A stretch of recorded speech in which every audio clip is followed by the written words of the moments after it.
নমস্কার শ্রোতা বন্ধুরা, গল্পের ঝুড়ি নিয়ে আজ আবার হাজির হলাম। আজকে আমাদের গল্প হচ্ছে কলকাতা শহর নিয়ে। কলকাতা শহরটি শুধু আলো, সংস্কৃতি আর ইতিহাসের জন্য নয়, রাত নামলেই এর কিছু অন্ধকার অলিগলিতে লুকিয়ে আছে এমন সব ঘটনা যেগুলো আজও মানুষ ভুলতে পারেনি। সেরকমই একটি ঘটনা নিয়ে আজকে আমাদের গল্পটি। তাহলে চলুন আর দেরি না করে শুরু করি আজকের গল্পটি।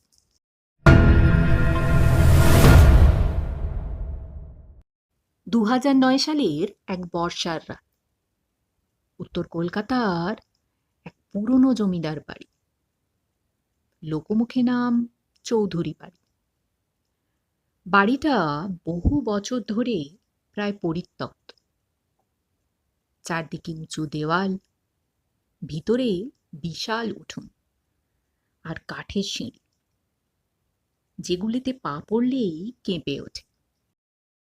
সে রাতে বিদ্যুৎ বিভাগের কর্মী অনির্বাণ আর শেখর এসেছিল পুরনো মিটারের তার পরীক্ষা করতে।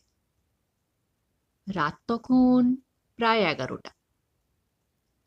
আশেপাশে মানুষ নেই, শুধু বৃষ্টি আর দূরে ট্রামের আওয়াজ। বাড়ির ভেতর ঢুকতেই অদ্ভুত ঠান্ডা অনুভূতি হলো, অথচ বাইরে ভ্যাপসা গরম। হঠাৎই ওপরতলা থেকে নুপুরের শব্দ। শেখর বলেছিল, দাদা, কেউ আছে নাকি? কোনো উত্তর নেই।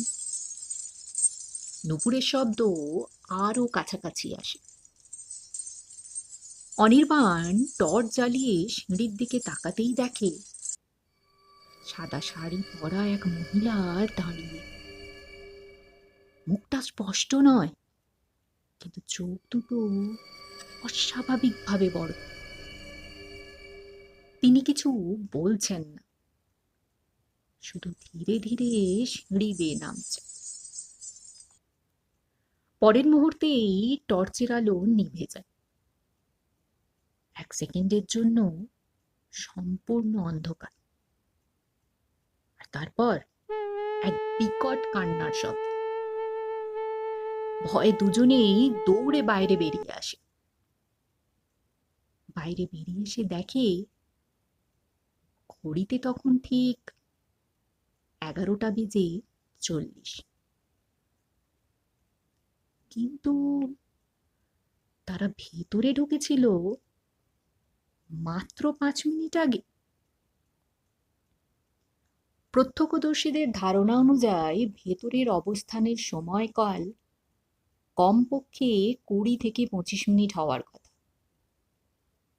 এই সময়গত অসামঞ্জস্যের কোনো যুক্তিসঙ্গত ব্যাখ্যা পাওয়া যায়।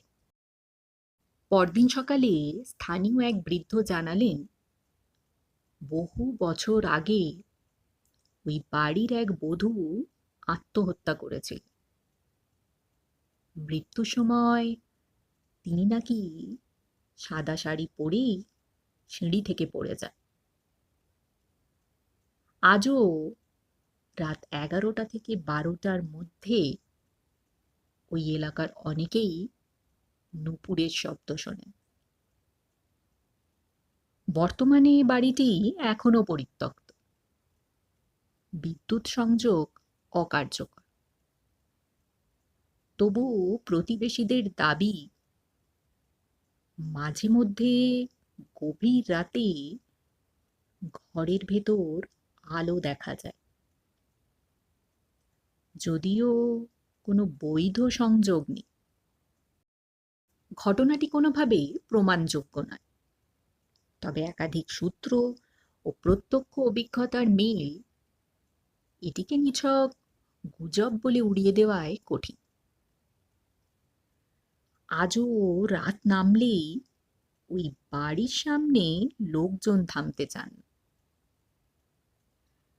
এই ছিল আজকের আমাদের কলকাতার একটি সত্যি ভৌতিক রাতের গল্প। গল্পটি যদি আপনাদের ভালো লেগে থাকে তাহলে অবশ্যই একটি লাইক করবেন। আর আমার সকল নতুন শ্রোতা বন্ধুদের কাছে অনুরোধ থাকবে গল্পঝুরি চ্যানেলটিকে সাবস্ক্রাইব করে চ্যানেলের পাশে থাকার জন্য। আজ তাহলে আসি, আবার হাজির হব আগামীকাল। নমস্কার।